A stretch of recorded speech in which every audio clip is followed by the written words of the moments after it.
É uma alegria poder cumprimentar mais uma vez a comunidade adventista do NASP. É sempre um prazer retornar a essa escola e tenho a nítida sensação de voltar para casa. Também cumprimento com alegria os visitantes que estão conosco, que vieram de outras regiões ou estados, outras cidades. Que Deus abençoe ricamente a você, para que este sábado seja um dia marcante na sua vida, no sentido de fortalecer a sua fé e a sua convicção de que você é um filho de Deus. Eu vou utilizar o recurso da projeção.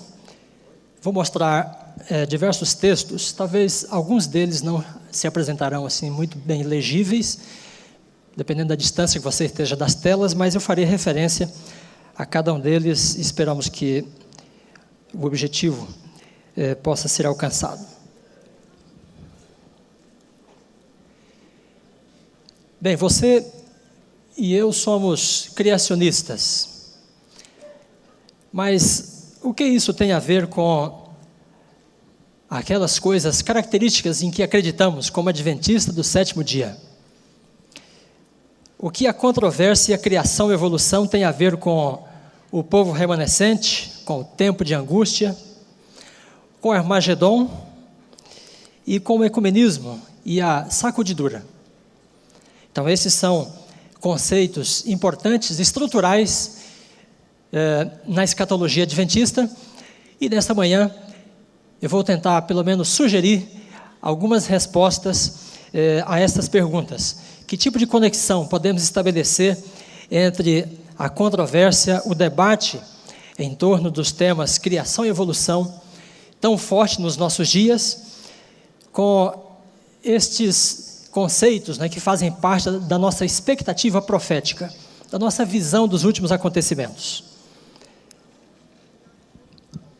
Eu gostaria de estabelecer algumas pressuposições que funcionam como uma espécie de base ou de fundamento para a leitura que vamos fazer de alguns textos da Bíblia e também de alguns autores que serão mencionados aqui. Então, uma primeira pressuposição, a primeira verdade que nós queremos estabelecer é que a palavra de Deus revela o passado e o futuro. O pastor Paroski acabou de dizer que Deus tem o controle da história, e é por causa dessa nossa convicção que nós sabemos de que Ele finalmente vai estabelecer o seu reino, Ele vai romper com a presença e o domínio do mal sobre este mundo, e então teremos uma eternidade pela frente. Essa nossa convicção de que Deus controla os acontecimentos, em grande parte, vem da nossa convicção de que Ele revelou aquilo que os profetas disseram acerca dos acontecimentos. É uma prova de que Deus tem esse controle. Outro ponto, 1798, começou o tempo do fim. 1844, começa o juízo investigativo e a restauração da verdade na terra. Então, nós não olhamos para as profecias e não conseguimos enxergar nelas nenhum período profético a partir desses daí que possam ser marcados, estabelecidos, cronometrados. Em outras palavras, nós estamos dizendo que, à luz das profecias, nós acreditamos que estamos de fato às portas do reino de Deus. Que este mundo está dando seus últimos passos, que os últimos acontecimentos estão se desencadeando. Um quarto ponto, o grande conflito, que deverá terminar com o estabelecimento do reino de Deus, é focado na lei de Deus. Ellen White diz que desde o início do conflito no céu, era a intenção de Lúcifer atingir o governo de Deus, levantando suspeitas sobre a sua conduta, sua postura e sua lei, os princípios do seu governo. Um quinto ponto, o sábado é o selo de um sistema de crenças, apoiado na visão de um Deus Criador e Salvador. Como adventistas, não guardamos o sábado simplesmente como um mandamento, mas ele tem para nós o sentido de uma doutrina, de um paradigma até, no sentido de que ele serve como um sinal, uma evidência de muitas outras convicções que estão relacionadas a ele. E por fim, irmãos, o evolucionismo é um sistema de ideias sem espaço para Deus. Então é a partir dessas convicções, desse ponto de vista, que nós vamos analisar o assunto que preparamos para esta manhã. Eu convido você a abrir a sua Bíblia no livro do Apocalipse, para que tenhamos a leitura básica para a apresentação que se segue. Apocalipse capítulo 14. Enquanto você abre a sua Bíblia, deixa eu te dizer que, ao lermos o Apocalipse, é sempre bom nós nos lembrarmos de algumas coisas. Primeira delas, que o personagem principal do Apocalipse é o Cordeiro de Deus. Jesus é o personagem dominante, central deste livro. Em segundo lugar, é importante lembrar também que a mensagem principal do Apocalipse tem que ver com a vitória que Jesus já conseguiu para nós pela sua morte na cruz. E por causa desta vitória é que nós temos a certeza da salvação, a convicção de que finalmente estaremos com Ele na eternidade. Então o Apocalipse todo está atravessado por essa mensagem de segurança, de certeza, de vitória. Se você observa no capítulo 1, versículo 5, diz que o Apocalipse é uma revelação da parte daquele que nos ama e que pelo seu sangue nos libertou dos nossos pecados. No capítulo 12, versículo 11, a vitória final sobre o dragão, a vitória final no grande conflito, é assegurada, é garantida ao remanescente por causa do sangue de Jesus derramado na cruz do Calvário. E ao final do livro, no capítulo 22, versículo 14, nós temos aquela passagem belíssima, de que pelo sangue de Cristo, o direito à árvore da vida é restaurado ao povo de Deus. Adão e Eva perderam por causa do pecado, mas isso é restaurado para o povo de Deus que crê na pessoa de Cristo e aceita o benefício de seu sangue. O Apocalipse tem muitas coisas impressionantes, e você pode se encantar até com algumas delas, e pode até ficar amedrontado com algumas delas. Mas se você ler este livro a partir dessa perspectiva, de que o personagem central é o Cordeiro, que também é o Leão de Judá, então você poderá ler e poderá ter uma visão positiva, e você poderá ter a convicção de que finalmente todas essas coisas que hão de acontecer não vão abalar a sua fé. Então, diante desse quadro, eu convido você para lermos Apocalipse 14, versos 6 e 7. Vi outro anjo voando pelo meio do céu, tendo um evangelho eterno para pregar aos que se assentam sobre a terra, e a cada nação, e tribo, e língua, e povo, dizendo em grande voz: temei a Deus e dai-lhe glória, porque é chegada a hora do seu juízo, e adorai aquele que fez o céu, a terra, o mar e as fontes das águas. Queridos irmãos, este é um texto extremamente significativo para o povo adventista do sétimo dia, e para todos aqueles que têm uma visão clara da palavra de Deus, das profecias, e uma visão clara da chegada do reino de Deus. O texto é muito sugestivo. Nós podemos, a partir dele, partir para a direção da compreensão de diversos temas da palavra de Deus, mas especialmente aqueles mais centrais, mais cruciais, que compõem o conjunto da verdade presente, que distingue esta igreja, diante de todos os movimentos religiosos. Eu quero mostrar então para você algumas coisas sobre esse texto, como parte da nossa reflexão da escatologia adventista nessa manhã.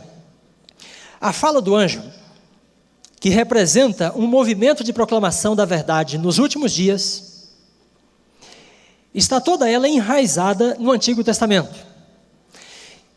Simplesmente por estes versos nós podemos compreender e concluir algumas coisas, mas quando nós nos relacionamos com algumas passagens que podem ser consideradas como sendo seu pano de fundo, então a nossa compreensão desta mensagem se expande um pouco e se aprofunda mais. Então o primeiro texto que eu chamo a sua atenção para ele é Eclesiastes 12, e os versículos que nós temos aí na tela. O que estava na mente de João ou do anjo quando ele proferiu essas palavras?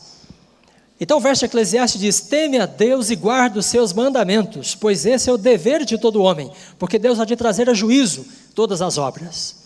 Bem, aqui nós conseguimos encontrar uma certa equivalência de termos, de ideias, que nos permite afirmar que possivelmente o escritor ou o anjo tinha em mente, né, essas palavras de Salomão ao proferir a mensagem angélica. O que quer dizer teme a Deus, né, ou temei a Deus, na mensagem do anjo? Nós podemos usar algumas expressões que podem ter muito sentido para nós, mas pode fazer pouco sentido para outras pessoas, porque algumas palavras muito características da nossa religião, algumas delas são extremamente subjetivas e passíveis de diversas interpretações. E você pode ler a mensagem angélica e considerar que temer a Deus pode significar diversas coisas. Mas o que o anjo realmente queria dizer? Em que consistia exatamente o seu apelo, né, nessa mensagem? Então, a partir dessa conexão com Eclesiastes, que possivelmente é um dos panos de fundo, né, para a pregação da primeira mensagem angélica, temer a Deus significa uma coisa objetiva. E se você considerar ainda que no original em hebraico não há essa conjunção, Salomão teria escrito assim: teme a Deus, guarda os seus mandamentos. Então, na forma de argumentar do hebreu, ele estaria dizendo: teme a Deus, ou seja, guarda os seus mandamentos, pois esse é o dever de todo homem. Por quê? Porque ele há de trazer a juízo todas as obras. Além desta conexão com o Antigo Testamento, nós podemos ainda explorar o texto em outras direções. Você observa que a motivação dada para adorar a Deus vem com uma citação do quarto mandamento. Então, se o temor a Deus tem uma relação direta com os mandamentos de Deus, de uma forma específica e particular, o anjo está chamando a atenção das pessoas para um mandamento em especial. E ao mencionar essas três palavras, na mesma ordem que elas ocorrem no quarto mandamento, ele também, esse mandamento pode ser considerado aqui como um segundo pano de fundo para a mensagem do primeiro anjo. Adorar, portanto, aquele que fez o céu, o mar e a terra e as fontes das águas, significa, a partir dessa conexão, reconhecer a Deus como Criador, adorá-lo como Criador dos céus e da terra, nos termos, nas condições, né, do quarto mandamento da lei de Deus, com a guarda do sábado. Bem, você também pode observar ainda que na mensagem do anjo há um terceiro aspecto que pode chamar a nossa atenção. Embora ele cite três palavras do quarto mandamento, céu, mar e a terra, ele usa uma última expressão que não está no quarto mandamento: e as fontes das águas.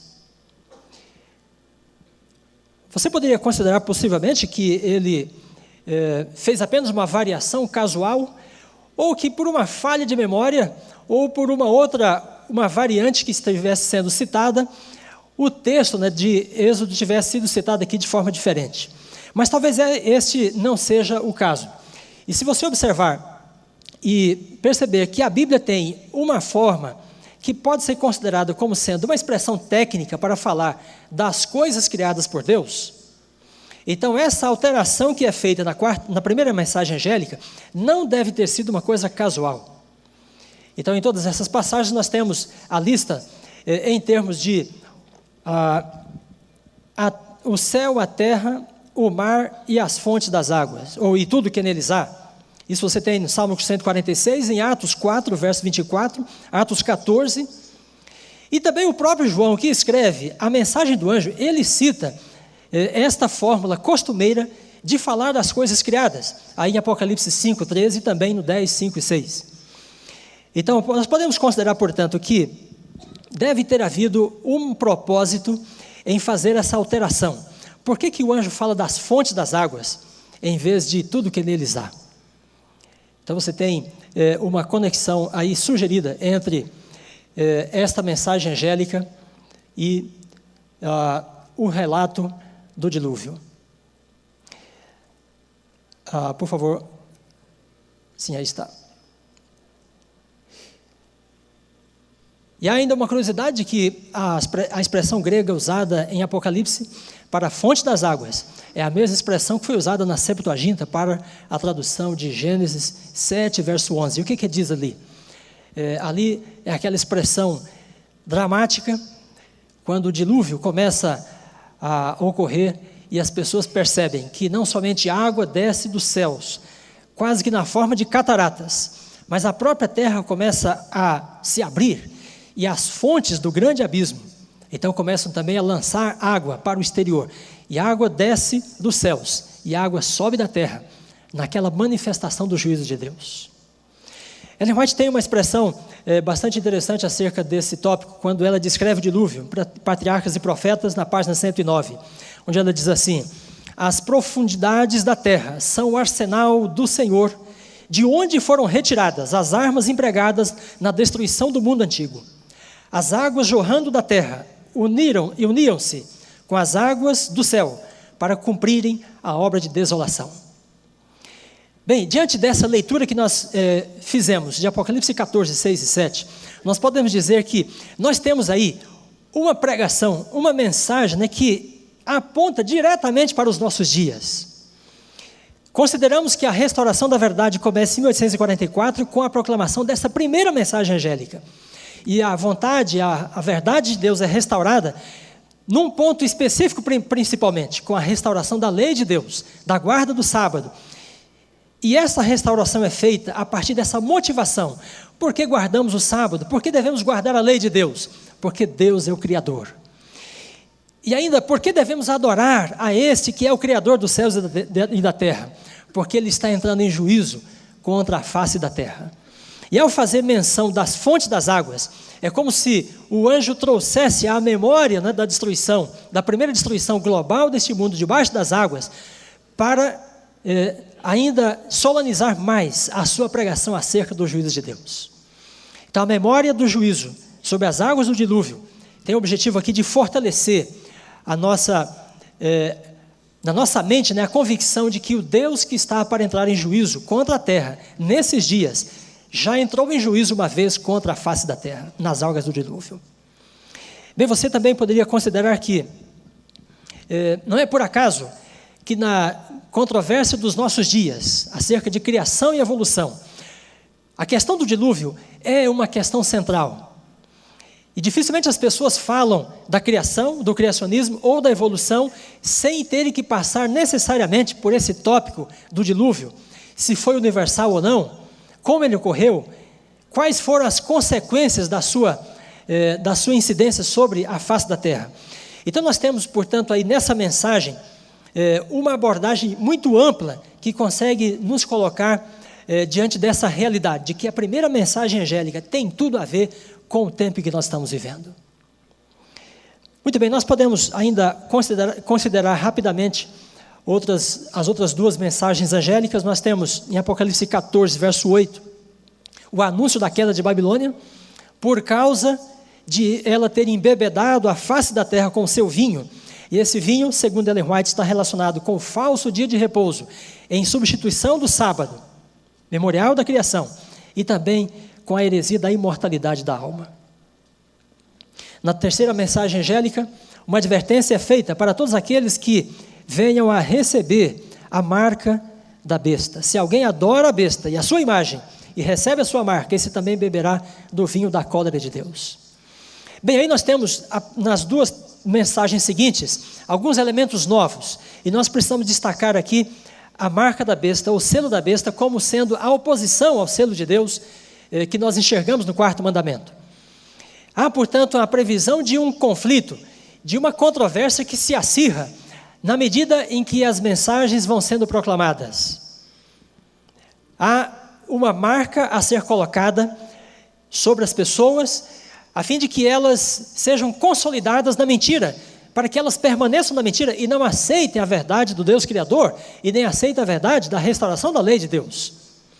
E esta colocação da marca nos leva a um ponto importante da escatologia adventista, que tem que ver com a ascensão de um último poder político e militar que vai se aliar à causa do dragão nos últimos dias, e esse poder é representado através da besta de 2 chifres, em Apocalipse 13, verso 11.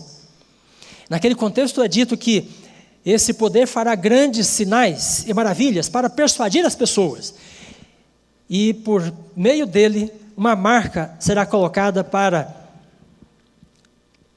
tornar ilegal a obediência à lei de Deus na face da terra. Ao mesmo tempo que também fará com que seja legalizada a desobediência a essa lei. E nós temos, portanto, aí uma previsão de uma polarização diante dos últimos acontecimentos. E essa polarização no conflito final, nós podemos desenhá-la em resumo da seguinte forma. Se de um lado nós temos Cristo, que é o Cordeiro do Apocalipse, nós temos o sábado, a criação e o selo de Deus. E essa mensagem que é sustentada, guardada e recomendada por um povo remanescente. Mas, por outro lado, nós temos o dragão, que é o segundo personagem do Apocalipse. E em contrafação ao sábado, ao domingo, e em contrafação à mensagem da criação, há um discurso, uma teoria da evolução, que por sua vez estará conectado com a marca da besta e será colocada sobre todos os habitantes da terra. Bem, irmãos, este poderia ser um resumo aqui de Apocalipse 14, 6 e 7, 8 e 9, das 3 mensagens angélicas, e um panorama geral das expectativas escatológicas que nós podemos tirar a partir da nossa leitura do Apocalipse.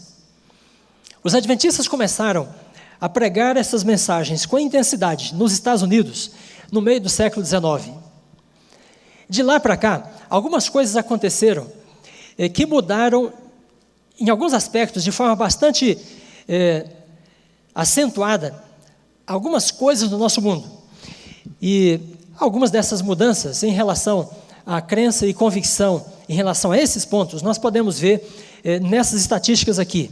Então, chamo sua atenção para esses dados. Veja, 1929, esse foi um período em que, nos Estados Unidos, havia já um grande debate entre criacionistas e evolucionistas, embora termos técnicos e conhecimentos científicos não fizessem parte ainda daquele debate naquele tempo.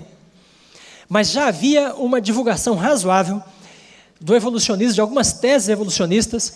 Havia também uma divulgação razoável das teses da psicanálise de Freud e de outras teorias de importantes pensadores do século XIX que se levantaram fazendo face à pregação da palavra de Deus.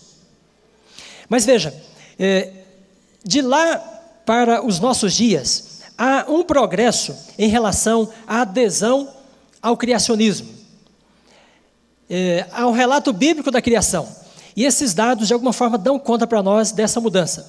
Veja, em 1929, uma pesquisa entre evangélicos nos Estados Unidos mostrou que seria mais ou menos metade dos religiosos que acreditavam que a criação ocorreu segundo o relato de Gênesis.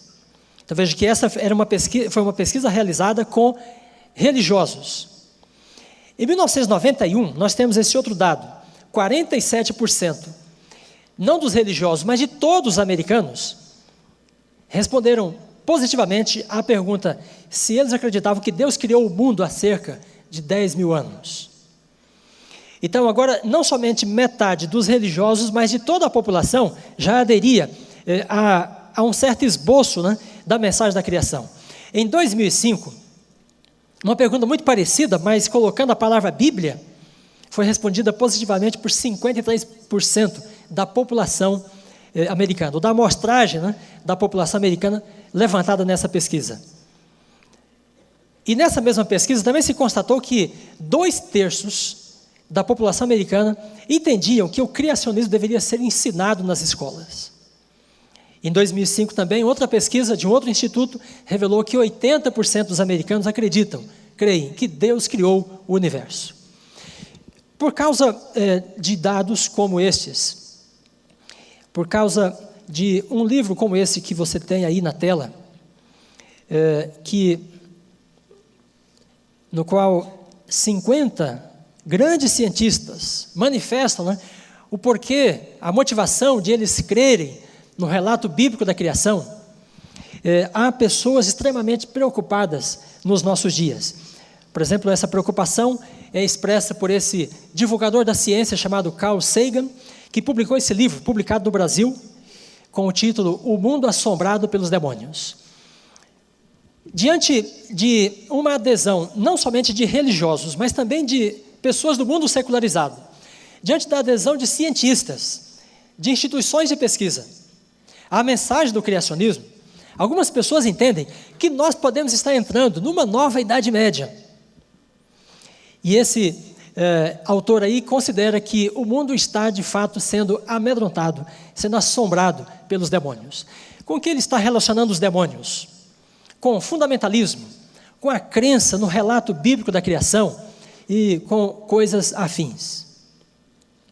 Bem, o que nós adventistas temos a ver com esta questão de um mundo assombrado pelos demônios? O que nós temos a ver com essa situação de milhares de pessoas, ou milhões delas, abraçando a mensagem do criacionismo ao redor da Terra? O que nós temos a ver com esse assunto, de cientistas falarem do porquê acreditam e aderiram à crença no relato bíblico da criação?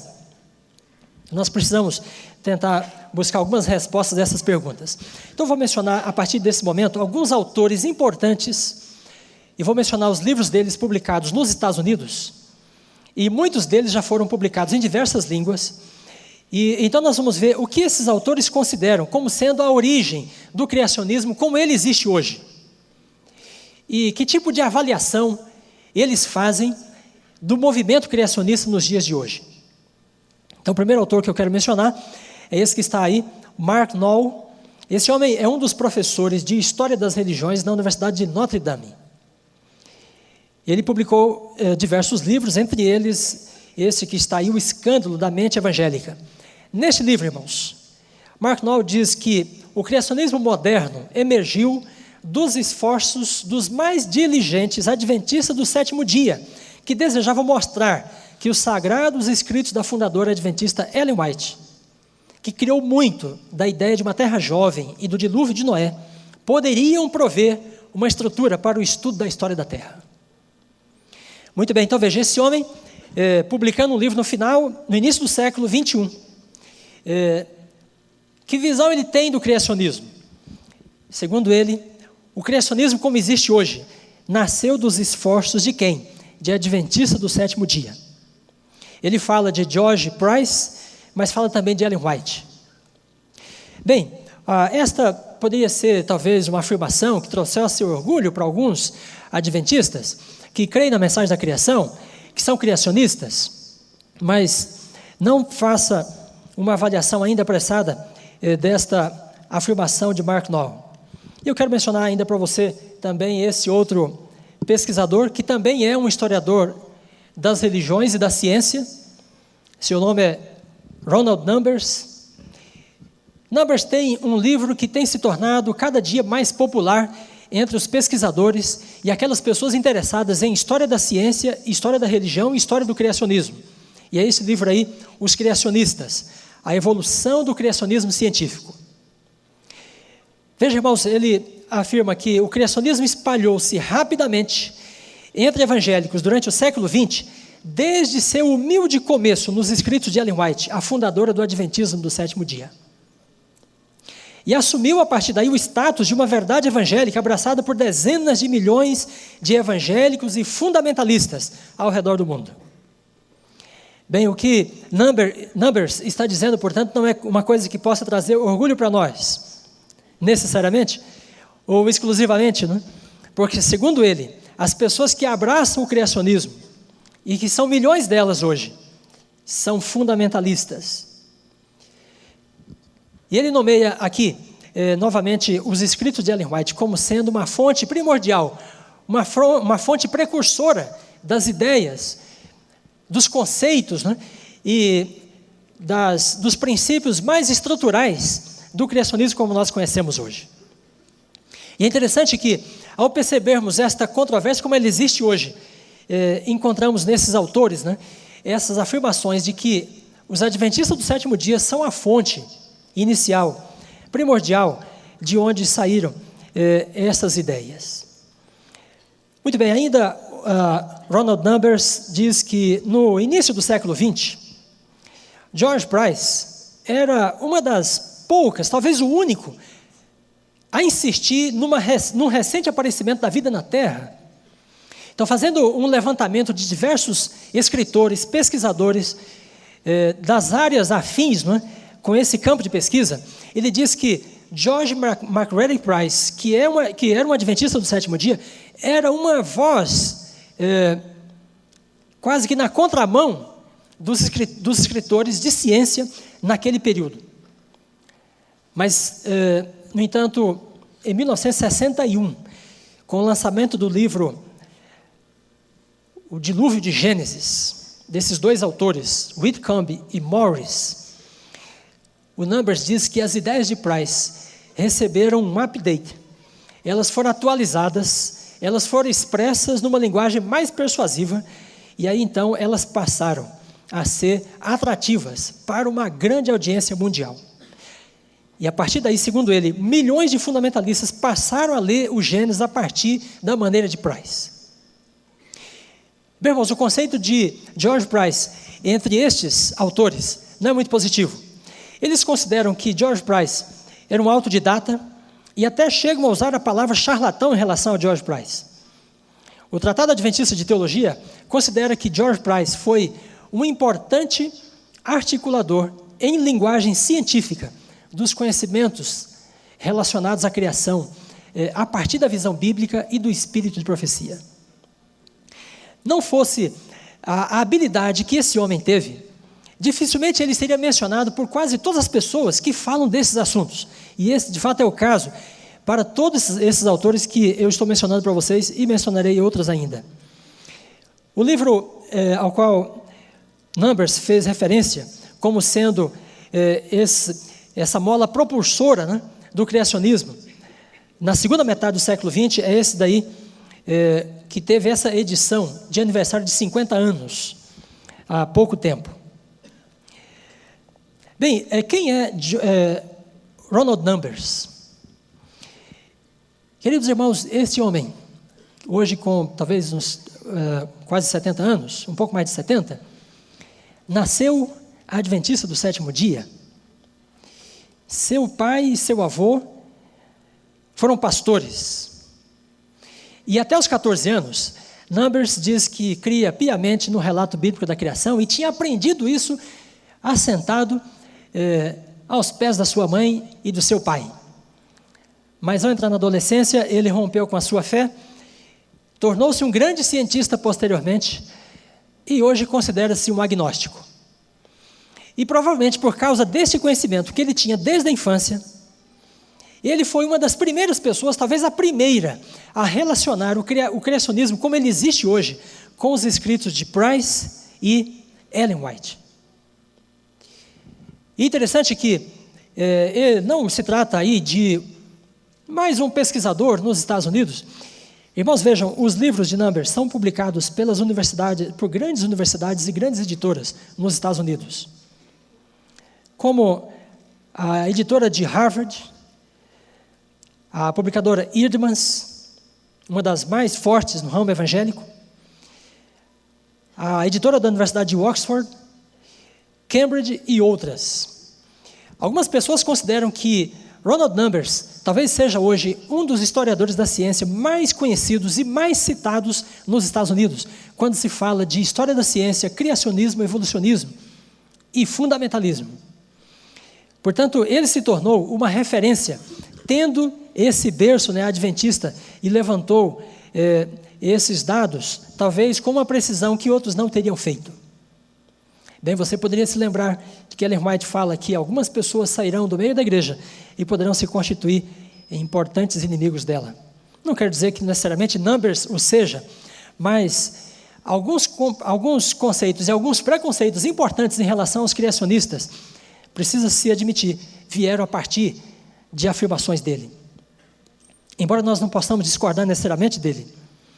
Bem, eu quero mencionar também esse autor ainda, George Marsden, que assim como Mark Knoll, também foi professor em Notre Dame. Marsden diz que toda a carreira de Price, veja as próprias palavras dele, foi dedicada a confirmar as profecias de Ellen White, que reivindicou uma inspiração divina para a visão de que o dilúvio universal explica as evidências geológicas sobre as quais os geólogos constroem as suas teorias. Então veja, o que ele está dizendo é que George Price tomou as afirmações de Ellen White como profetisa acerca do dilúvio deu uma linguagem científica a essas afirmações e pretendeu, a partir disso, explicar a coluna geológica como um resultado, né, dos efeitos decorrentes do dilúvio universal registrado em Gênesis.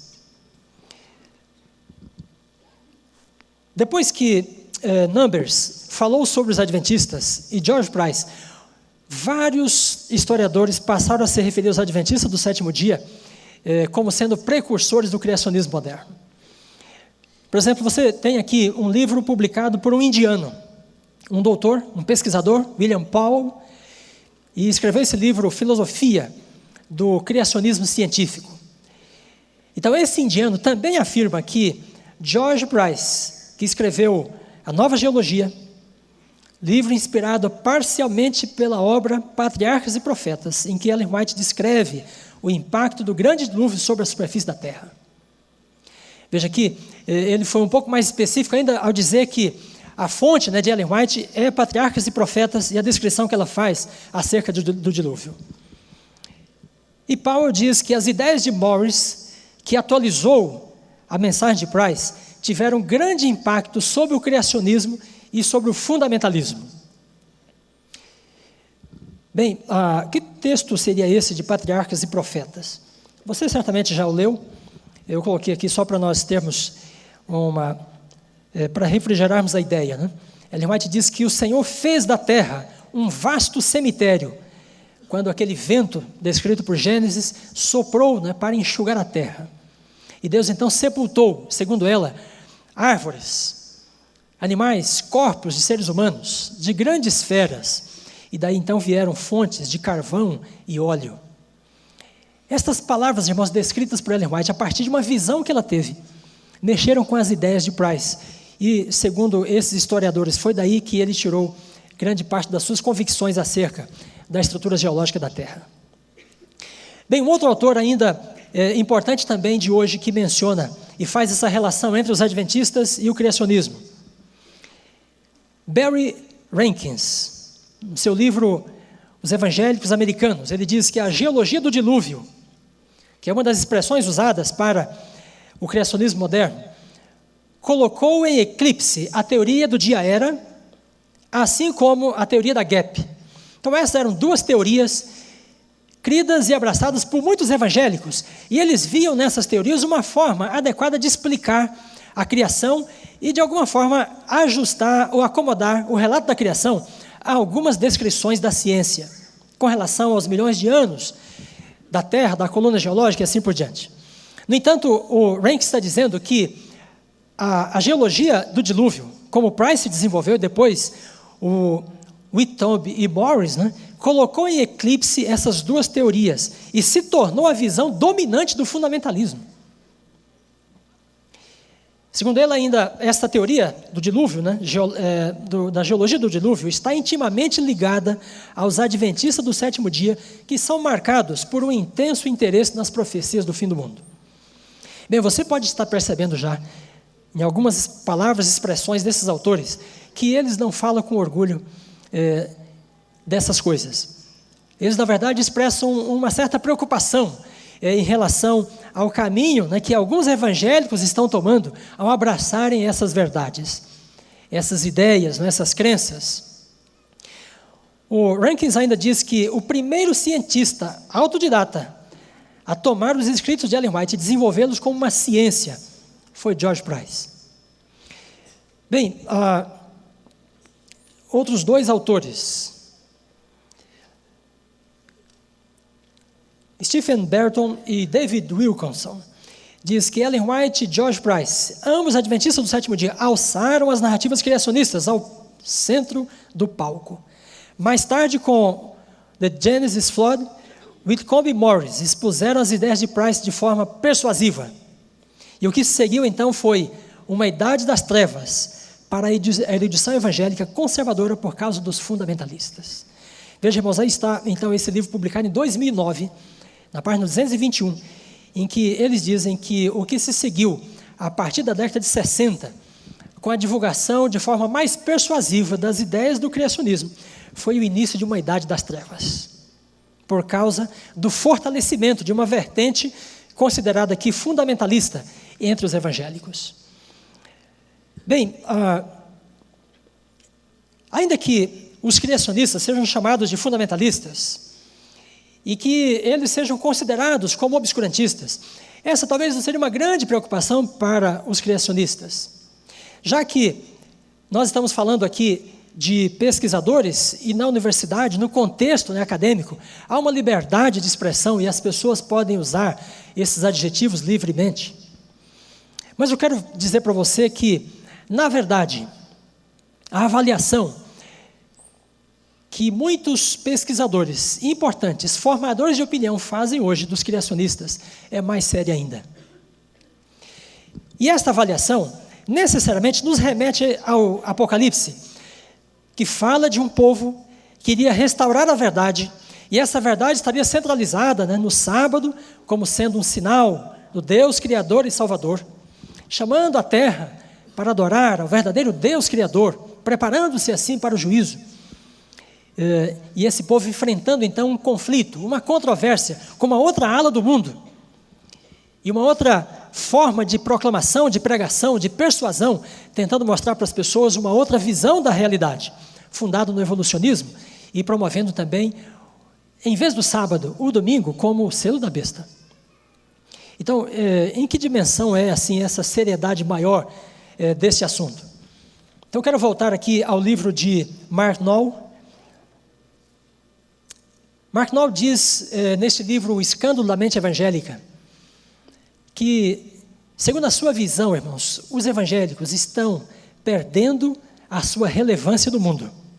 Então, eu quero que você entenda bem essas expressões dele. Ele argumenta no livro que, nos Estados Unidos, os evangélicos, os cristãos, os protestantes sempre foram relevantes. Eles eram capazes de discutir economia, política, filosofia, arte e ciência com a universidade. Mas ele caracteriza o escândalo da mente evangélica como sendo essa perda de relevância dos evangélicos nos Estados Unidos e no mundo. Segundo ele, os evangélicos estão entrando de fato num período obscurantista em que eles têm sido vistos progressivamente como pessoas ignorantes.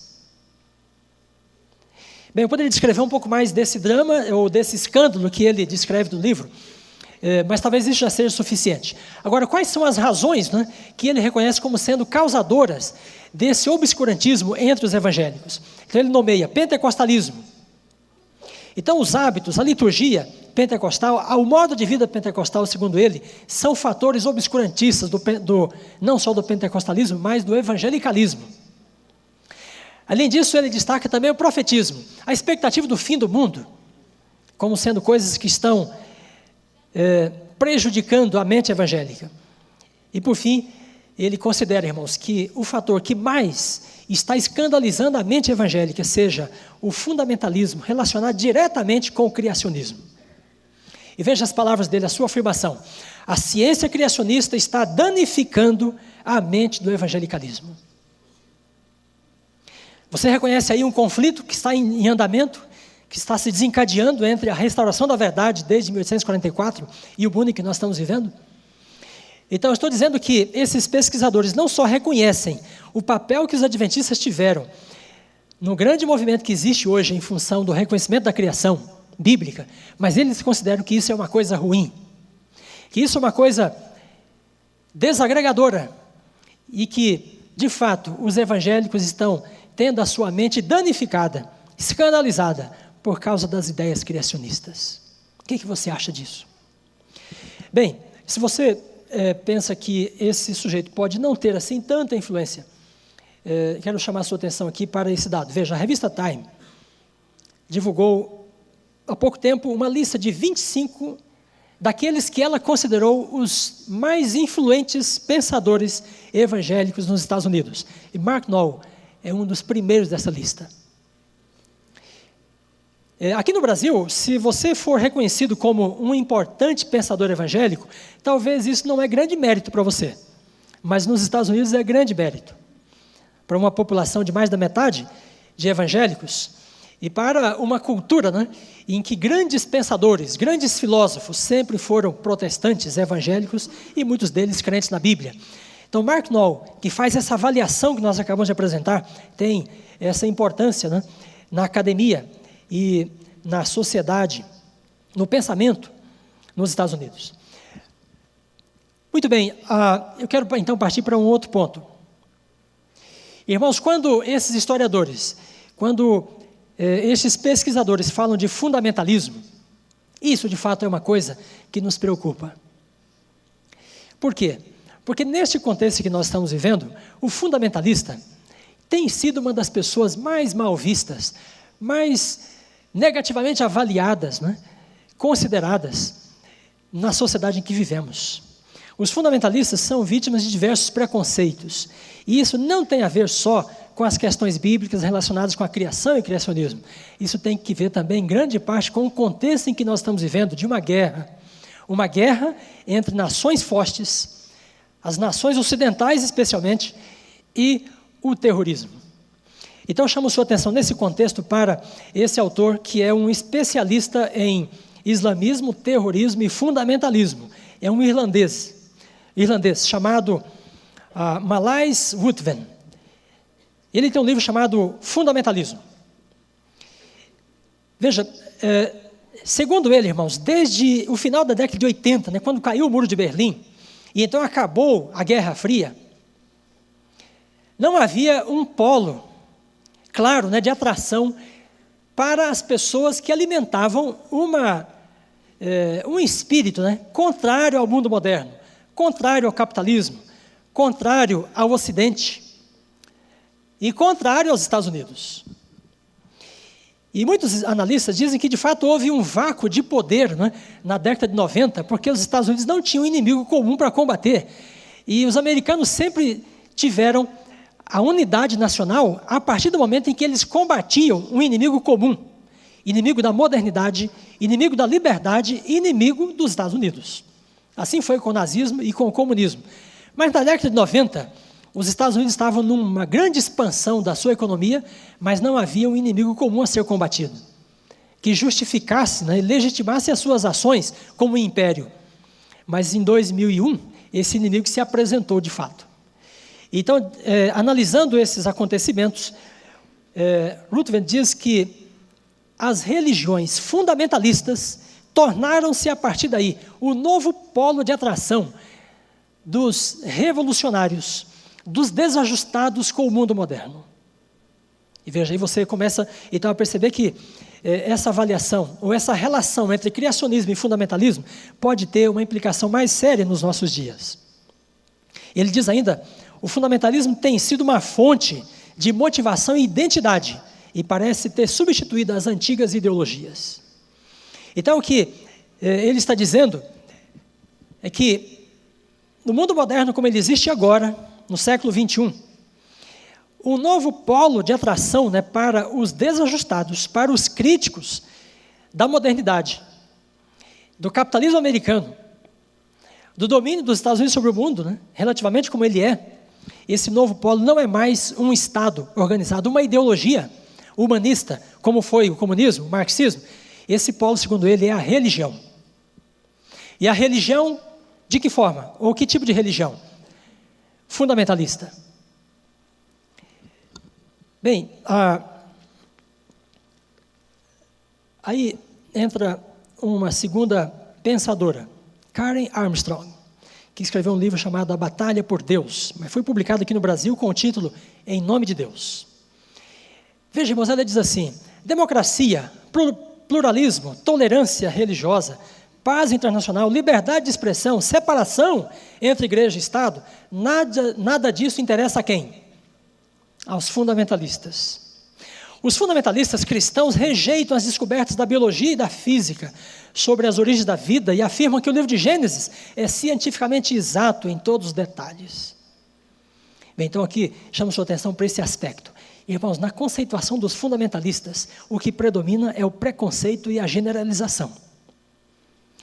A ponto de as pessoas serem mencionadas aqui como sendo inimigas de democracia, pluralismo, liberdade religiosa, ao mesmo tempo em que algumas pessoas que dizem, né, que o criacionismo e o fundamentalismo estão relacionados com os adventistas, ora, sendo que os adventistas sempre defenderam liberdade de expressão, liberdade religiosa, liberdade de crenças, nós nunca fomos a favor da união igreja-estado, pelo contrário, sempre combatemos. Então, qual é a implicação da guerra contra o terrorismo, que isola, né, o fundamentalismo como sendo o motivo propulsor do fenômeno terrorista? É que há uma contaminação entre o fundamentalista guerreiro, destruidor, aquele que solta bombas, e o fundamentalista, que na visão de alguns, explode algumas bombas, mas ideológicas, culturais, éticas, mas que na visão desses analistas são pessoas que estão incomodando o mundo, assim como os terroristas. Bem, eu gostaria de voltar ainda. Bom, daqui a pouco eu vou voltar ao Numbers, mas chamo sua atenção para esse fato aqui. Pouco tempo atrás, no ano passado, foi publicado aquele livro por um pastor americano que criticava de forma imprópria, né, o islamismo. Houve reações, atentados terroristas, e naquele contexto, naquela semana mais dramática, a CNN entrevistou esse sujeito chamado Faisal Abdul Rauf, que é um líder muçulmano nos Estados Unidos. E eu chamo sua atenção para a fala dele, que pode ser uma fala paradigmática. Ele também escreveu um livro chamado Movendo a Montanha. E então, na entrevista, na CNN, ele disse assim: a real batalha não é entre o islamismo e o Ocidente.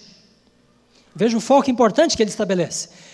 Entre o islamismo e os judeus, o islamismo e os cristãos. A grande batalha hoje é entre moderados e extremistas. Então ele faz algumas justificativas para essa afirmação, e por fim ele diz assim: nós que somos a vasta maioria de islâmicos, judeus, cristãos e ateus, precisamos realmente nos unir e criar uma coalizão global de moderados contra os extremistas que causam problemas ao mundo. Esta é a batalha que temos de enfrentar hoje. Bom, você pode durante algum tempo ter ficado assim, intrigado com uma afirmação de Ellen White, e pode ser que diante dessas palavras, essa afirmação de Ellen White se torne bastante esclarecedora hoje. Quando ela diz assim, que os guardadores do sábado serão vistos como inimigos da lei e da ordem na terra, apoiadores de todo tipo de caos que a sociedade então estará procurando evitar. Veja, aí nós temos um certo círculo, né, que se fecha. Há uma crítica dura por parte dos evangélicos, norte-americanos especialmente, contra os criacionistas, que eles consideram como sendo fundamentalistas. Eles levaram essa crítica até as suas origens, segundo eles, os adventistas do sétimo dia. E existe um contexto em que todo fundamentalista passa a ser visto de forma preconceituosa, como pessoas inimigas da paz na terra. E aí, então a fala de Ellen White parece ser extremamente atual. Os guardadores do sábado. Por que os guardadores do sábado? Porque são eles que creem no sábado como selo da criação. São eles que defendem que Deus fez esse mundo em 6 dias. São eles que defendem, né, a historicidade do relato da criação e do relato do dilúvio. E são eles que levantaram essa bandeira perante o mundo. Bem, você poderá encontrar mais alguns detalhes dessa discussão nos livros A Mitologia do Império e também O Último Império. Eu gostaria de partir para o ponto final da nossa palestra aqui, considerando um aspecto mais interno relacionado com essa controvérsia. Queridos irmãos, se a crença na criação tem sido um fator de polarização no mundo, dentro da igreja ela não é diferente. Fernando Canale, que é um dos professores do seminário da Andrews, publicou um livro com esse título aí, Creation, Evolution and Theology. Ele defende que a dimensão histórica e literal do relato da criação em Gênesis é essencial para a manutenção dos pilares da fé adventista. Então ele está dizendo que qualquer relativização que nós fizermos desse relato, não faremos sem comprometer, né, pilares importantes da fé adventista, como o santuário, as 3 mensagens angélicas, o sábado e a imortalidade condicional. Segundo ele, descreve no livro, o evolucionismo não só é incompatível com Gênesis, mas com todo o sistema teológico adventista e também com a visão, né, do grande conflito entre Cristo e Satanás. Bem, pouco tempo depois que Dr. Canale publicou esse livro, uma das revistas da Andrews, do seminário, publicou um artigo, uma revisão desse mesmo livro, por Irving Taylor, da Universidade de La Sierra. E nesse artigo ele diz que Fernando Canale e os teólogos do ATS, da Sociedade Teológica Adventista, empreendem um movimento retrógrado em relação às tendências progressistas adventistas da década de 1960 e 70. Veja, então, ele entende que a Igreja Adventista passou por um processo de desenvolvimento ideológico nessas décadas, mas de lá para cá existe um retrocesso, né? E em grande parte ele relaciona o pensamento de Fernando Canale nesse livro e também de uma corrente de pensadores adventistas, da Sociedade Teológica Adventista, como sendo um retrocesso a esse processo, né, de desenvolvimento que a igreja tinha experimentado naquelas décadas. Nas palavras dele, os argumentos do Dr. Canale promovem uma abordagem essencialmente fundamentalista às Escrituras. E ele diz ainda, vários pensadores adventistas têm enfatizado que uma positiva apreciação do sábado bíblico não depende de que o relato da criação de Gênesis seja entendido como historicamente literal e factual. Então, veja, para ele, a nossa experiência com o sábado não depende da nossa crença na historicidade do relato da criação. Deus criou o mundo de alguma forma, não necessariamente como literalmente o Gênesis está afirmando. E que se você guardar o sábado, você pode ter uma experiência autêntica com o sábado, embora não seja necessariamente um criacionista. Taylor está, portanto, irmãos, vendo o sábado apenas como um mandamento, como um preceito para o descanso, né, sem o sentido protológico relacionado com a origem e sem o sentido escatológico do sábado relacionado com os últimos acontecimentos. Por isso, essa afirmação dele. Bem, Irving Taylor e vários outros pesquisadores adventistas publicaram este livro, Compreendendo Gênesis, Perspectivas Contemporâneas Adventistas. Neste livro eles afirmam, olha, que o notável historiador Ronald Numbers mostrou o papel de George Price em lançar a base fundamentalista da geologia do dilúvio. Em pronunciamentos recentes, a Igreja Adventista tem endossado uma leitura essencialmente literalista do Gênesis, com a qual, naturalmente, eles discordam.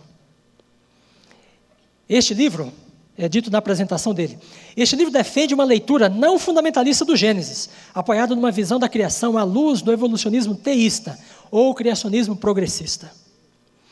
Veja, então, se os criacionistas são chamados de fundamentalista, na pesquisa, na história da ciência, né, do criacionismo das religiões, dentro da igreja, os criacionistas que creem na literalidade do relato da criação também são considerados fundamentalistas por algumas pessoas. Há um artigo divulgado em diversas línguas na enciclopédia virtual, Wikipédia, intitulado Adventismo Progressista. Então, esse artigo descreve uma vertente que, veja, relativiza o juízo investigativo, o conceito de remanescente, o espírito de profecia e também o sentido teológico do sábado. E esse grupo também defende o criacionismo progressista, ou progressivo. Esse grupo defende que a Bíblia é culturalmente condicionada, ou seja, ela deve ser reestudada, revisada e reentendida na medida em que a cultura muda. E assim como ela estava acomodada na cultura em que foi escrito, a mensagem se acomodou naquela cultura, ela deve também ser relida, né, e acomodada na cultura em que nós estamos vivendo. Esse grupo defende que a verdade presente, como nós conhecemos como adventistas, deve ser reciclada.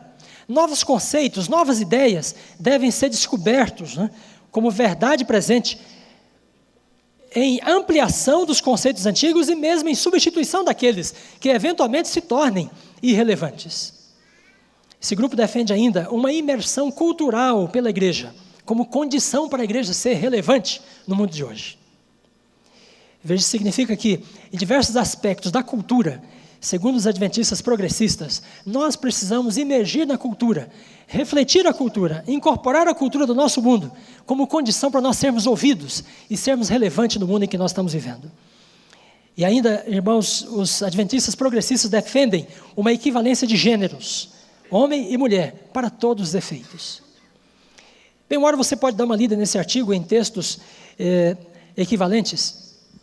E observem como a adesão a um criacionismo progressista está relacionada à adesão a outras leituras relativizadoras da palavra de Deus.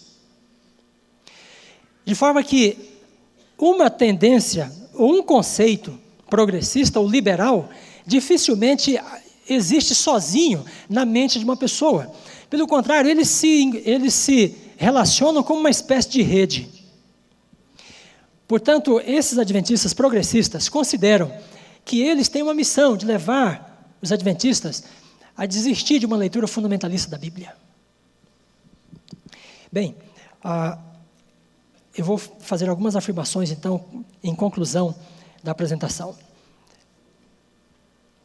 Primeiro, a atual controvérsia criação e evolução pode ser um ensaio para a crise final prevista no Apocalipse. Então você tem observado na mídia, na imprensa, na ciência, nas universidades, esse confronto. Há elementos para nós pensarmos nesse confronto, como estando estreitamente relacionado com o clímax do grande conflito previsto no Apocalipse. Em segundo lugar, a restauração da verdade, do sábado e da criação tem provocado uma polarização crescente entre os cristãos, inclusive entre adventistas. Terceiro, o remanescente que prega as mensagens angélicas é pressionado pelos cristãos liberais. Cristãos liberais que desde o século XIX entenderam que era preciso abrir mão de certos conceitos, certas ideias, certas crenças, para que a igreja evangélica, os cristãos, continuassem tendo uma relevância perante a ciência moderna. Então, todos aqueles escritores que eu mencionei aqui podem ser classificados dentro dessa vertente. Quarto lugar, fundamentalismo evangélico, ou fundamentalismo evangélico, veja, irmãos, desvirtua a restauração da verdade e desperta um preconceito contra o remanescente. Se você, por acaso, tinha concluído até aqui que nós somos fundamentalistas, então agora você tem que desistir dessa ideia. Não, nós adventistas não devemos aceitar um rótulo, um preconceito e um estigma de fundamentalistas, porque nós não somos. Nós defendemos liberdade de expressão e de consciência. Nós defendemos uma separação entre igreja e Estado. Nós não cremos que a Bíblia foi resultado de um ditado verbal. Nós não temos intenção de usar o aparelho do Estado para recomendar a palavra de Deus, como os fundamentalistas em geral o fazem. Bom, muitos aspectos poderiam ser colocados para fazer essa distinção, mas é importante que nós tenhamos em mente que o povo remanescente caminha e deve caminhar por uma linha clara de equilíbrio entre evitando o extremismo e também o liberalismo. E ele, portanto, será pressionado tanto pelos fundamentalistas quanto pelos liberais. Mas se você concluir que uma pessoa, uma corrente, uma vertente, né, é liberal ou fundamentalista, não se apresse em fazer nenhum julgamento. Por quê? Muitas pessoas entre os liberais são pessoas sinceras. Elas têm uma compreensão verdadeira de Deus, embora não esteja entendendo, né, completamente a vontade de Deus e nem o conflito que está se desenvolvendo nos nossos dias. Há pessoas também sinceras entre os fundamentalistas, que defendem aquelas atitudes agressivas, dramáticas até. Pessoas que têm o coração em Deus, mas não têm ainda uma compreensão clara da verdade. Quando é que elas poderão ter? Quando é que liberais e conservadores, ou extremistas, né, fundamentalistas, poderão tomar uma postura, né, definitiva ao lado da verdade? Irmãos, somente diante do alto clamor. Quando o povo de Deus, o remanescente, vai ser revestido do poder do Espírito Santo, para pregar com todo o poder as 3 mensagens angélicas. E então uma convicção plena da verdade será possível no mundo. E então as pessoas tomarão definitivamente a sua posição. Alguns fundamentalistas, extremistas, vão abraçar a verdade do povo remanescente. Alguns liberais poderão fazer o mesmo. Mas veja, alguns que estão entre o remanescente também poderão desistir da verdade bíblica e vão abraçar verdades ou ensinos, né, liberais, desconstrucionistas, ensinos que contrariam a palavra de Deus, embora honrem alguns conceitos dela. Então, no alto clamor, na sacudidura, no ecumenismo, um grande movimento previsto, né, pela profecia ocorrer, e isso vai ter lugar quando o povo de Deus assumir uma postura forte diante do mundo e tornar-se a notícia em todos os meios de comunicação para levar e para levantar ao mais alto possível a verdade da palavra de Deus. E nessa restauração final, irmãos, uma posição definitiva será tomada, e então a marca da besta será consolidada sobre alguns, e o selo de Deus sobre outros. De que lado você e eu queremos estar?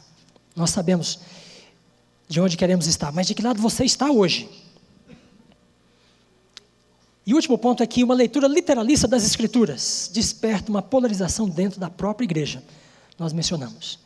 Bem, eu gostaria de terminar com um texto de Ellen White. Irmãos, onde está a nossa segurança, a nossa certeza, né, no mundo em que nós estamos vivendo? Nós não devemos aderir necessariamente nem a rótulos conservadores, nem liberais, nem fundamentalistas. O povo de Deus não deve ter rótulo.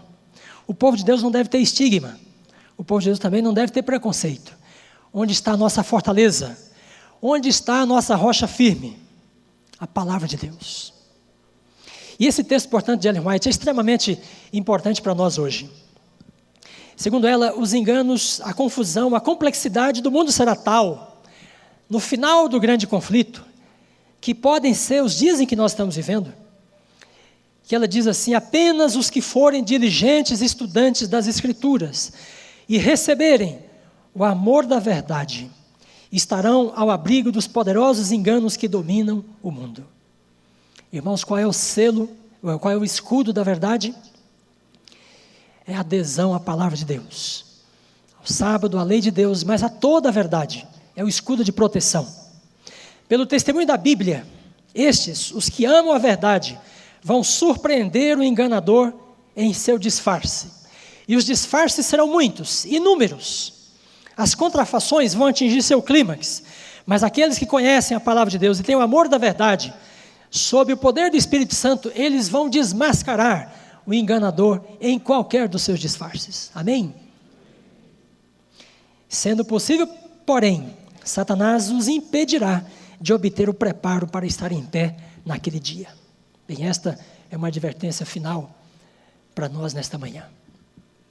Queridos irmãos, nós esperamos, anelamos e ansiamos pelo dia em que toda a abóbada celeste será coberta por essa imagem grandiosa de Jesus assentado no trono da majestade, vindo em poder e grande glória, de ver os anjos tocando trombetas, para ordenar a ressurreição dos que dormiram na mensagem, na pregação, dormiram, e muitos que depuseram a sua vida, por causa do seu amor à verdade.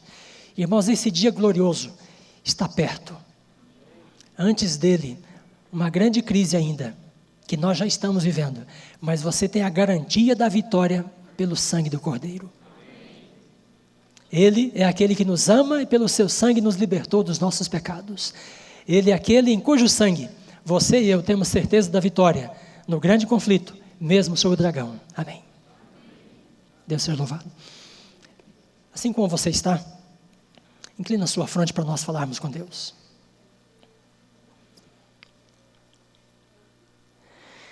Nosso Deus e amado Pai, nós te louvamos, ó Deus, pela tua grandeza, pelo teu poder, pela tua majestade.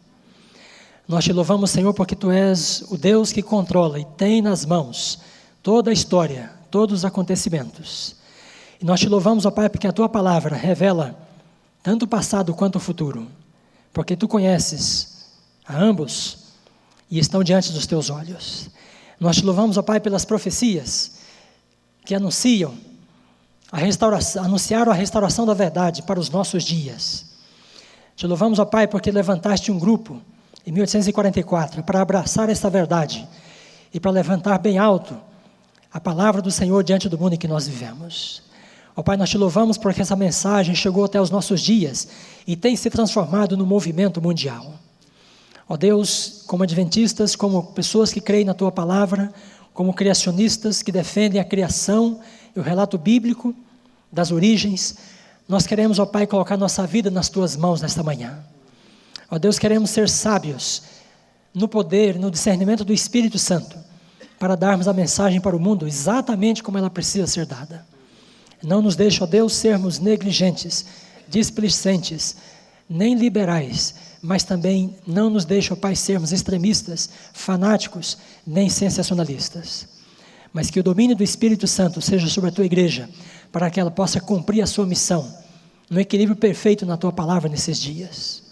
Ó Pai, abençoa cada jovem que veio para esse simpósio, que cada um de nós possamos ser renovados, fortalecidos na nossa fé, na Tua palavra, que possamos viver por ela e possamos testemunhar dela no poder do Espírito Santo. Continua conosco, ó Pai, pois tudo isso nós te pedimos, agradecidos pelo nome e pela graça de Jesus. Amém.